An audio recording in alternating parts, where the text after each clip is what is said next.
Speaker గా promote చేసిన కాంగ్రెస్ పార్టీకి రుణపడి ఉంటారన్నారు ఎమ్మెల్యే రామచంద్ర నాయక్. ఈ అవకాశం ఇచ్చిన అధిష్టానానికి ప్రత్యేక ధన్యవాదాలు తెలిపారు. గిరిజన సామాజిక వర్గానికి పార్టీ న్యాయం చేసిందని చెప్పారు. కాంగ్రెస్ గిరిజనుల వెంట ఉందనే విషయం ఈ పదవితో నిరూపణ అయిందన్నారు. ఈ పదవి గిరిజన జాతికి తనను గెలిపించిన డోర్నకల్ ప్రజలకి అంకితమన్నారు.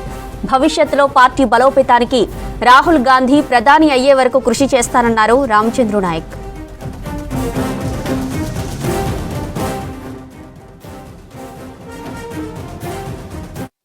రాష్ట్ర ప్రభుత్వం రాష్ట్ర ముఖ్యమంత్రి వర్యులు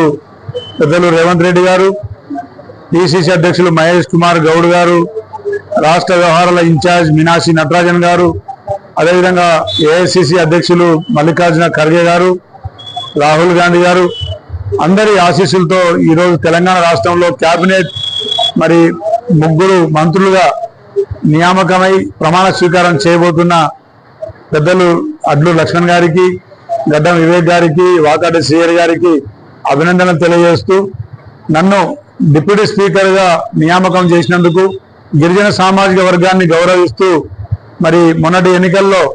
గిరిజనుల పాత్రను గౌరవిస్తూ మరి నన్ను డిప్యూటీ స్పీకర్ గా నియామకం చేసిన అధిష్టానానికి, రాష్ట్ర ప్రభుత్వానికి, అదేవిధంగా సీనియర్ కేబినెట్ మంత్రులందరికీ పేరు పేరున ధన్యవాదాలు తెలియజేస్తూ, తప్పకుండా భవిష్యత్తులో కాంగ్రెస్ పార్టీ బలోపేతం కోసం, పేద బడుగు బలహీన వర్గాల పక్షాన వారి న్యాయం సంక్షేమం కోసం, మరి అదేవిధంగా రాహుల్ గాంధీ గారిని ప్రధాని చేసేందుకు తప్పకుండా నా వంతు కృషి ఉంటుందని, అదేవిధంగా నన్ను భారీ మెజారిటీతో గెలిపించి మరి ఈరోజు రాష్ట్ర ప్రభుత్వంలో కీలకమైన పదవి ఇప్పించిన మా డోర్నకల్, మహబూబాద్ పరిసర ప్రాంతాల ప్రజలకు, ముఖ్యంగా మా గిరిజన మరి ప్రజానికానికి ప్రత్యేక ధన్యవాదాలు తెలియజేస్తూ, తప్పకుండా భవిష్యత్తులో ఇంకా మరి మంచి అవకాశాలు గిరిజనులకు, గిరిజన సామాజిక వర్గానికి గతంలో కాంగ్రెస్ పార్టీ గిరిజనులకు గుర్తింపు, అదేవిధంగా ఇప్పుడు కానీ భవిష్యత్తులో కానీ కాంగ్రెస్ పార్టీతోనే మరి భవిష్యత్తు ఉంటుందని చెప్పేసి మరి మా సామాజిక వర్గానికి తెలియజేస్తూ